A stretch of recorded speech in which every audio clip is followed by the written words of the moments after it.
All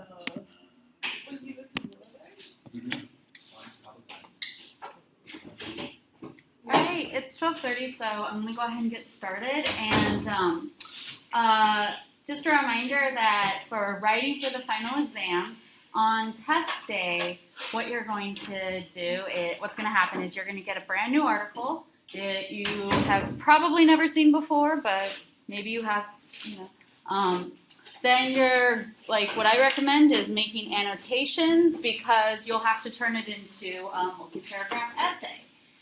The goal is that you are clearly and academically demonstrating that you are a skilled academic reader who can think critically. Think about, okay, this is the intended audience that this author is writing for. They're trying to convince readers to think this idea, and this is how they're doing it. Are they doing it well?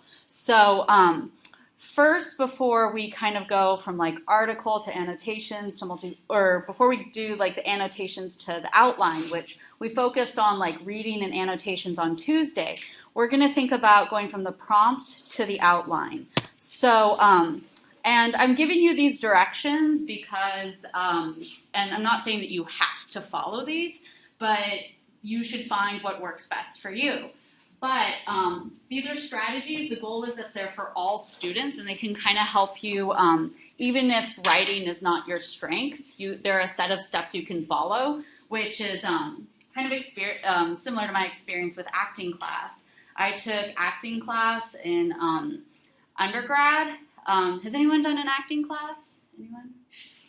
No one? Okay. So it was kind of neat because even if you can't portray an emotion well, they had certain strategies and steps that you could still successfully act, where you could say, okay, what is going on with this character? What are they trying to do? What actions would be logical for them to reach their goal? And you kind of break down the scene into these goals. So even though I'm not a good actor, I still did well in the class because I was able to kind of follow these steps. So there were students that were better actors than me, but we did similarly, or maybe even in some cases I did better than them in the class because I was kind of following these steps. So that's kind of what the goal is here. If you are an amazing, fantastic, stupendous writer, you might not need this. You might just be able to throw this out.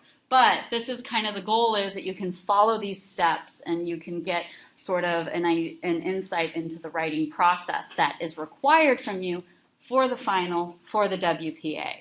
So first, let's kind of go from this prompt, which you've seen this prompt before. It was the prompt in the midterm.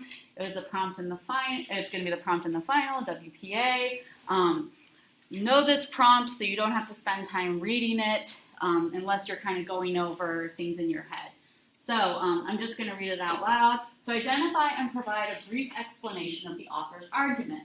Identify 2 persuasive strategies that the author uses to support his or her argument and analyze how those strategies might persuade the reader to support the claim.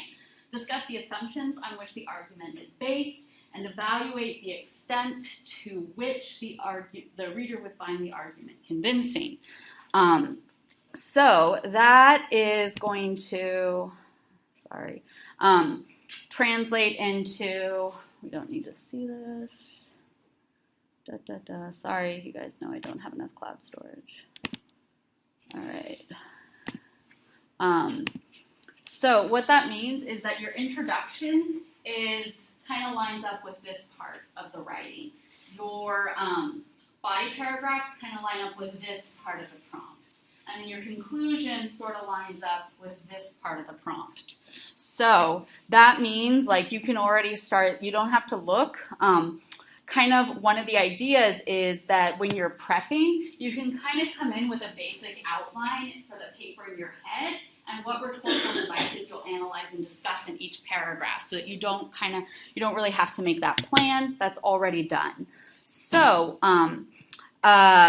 we're going to go from the prompt to the outline. So this is kind of what we have in the introduction. You have the argument, purpose of the article, the audience. In the body paragraphs, you have 2 strategy paragraphs, and then you have an assumption paragraph or paragraphs, And then the conclusion is you're evaluating how convincing the argument is. But, so that's nice. So let's think about, one thing I want to kind of draw is we've got now this sort of the prompt to the outline. So then, how do we, we're going to think about writing that test. And I want to think about, I have a handout with some quotes from these various videos that I want you to go ahead and, I'll go ahead and put that screen back up there. But you're going to be looking at some quotes and deciding which part of the final this man is being described. So. So we've got 4 parts that we're thinking about that we're specifically focusing on now: the introduction, strategies, assumptions, and conclusion. So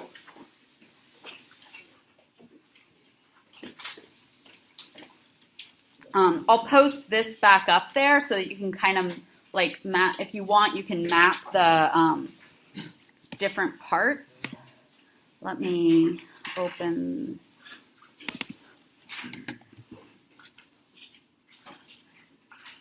So this is the document that you're looking at. And these are all quotes. I might have some of the words off because it was like me listening to the video and typing it.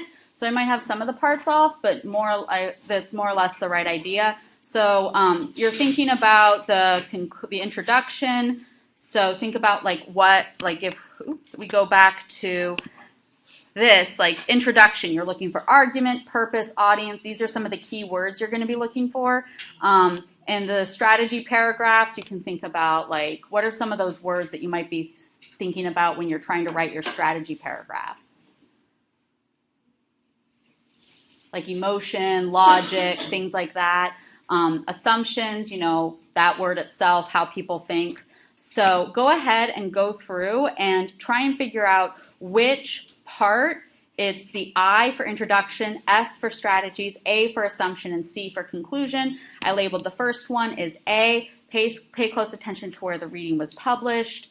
And then next, we're not asking you to summarize the article. We're asking you to state and explain the author's argument. What is that? Introduction. Yeah, so put I. All right, go ahead and work on the rest of these so you can kind of like get your head into what we're doing with this task.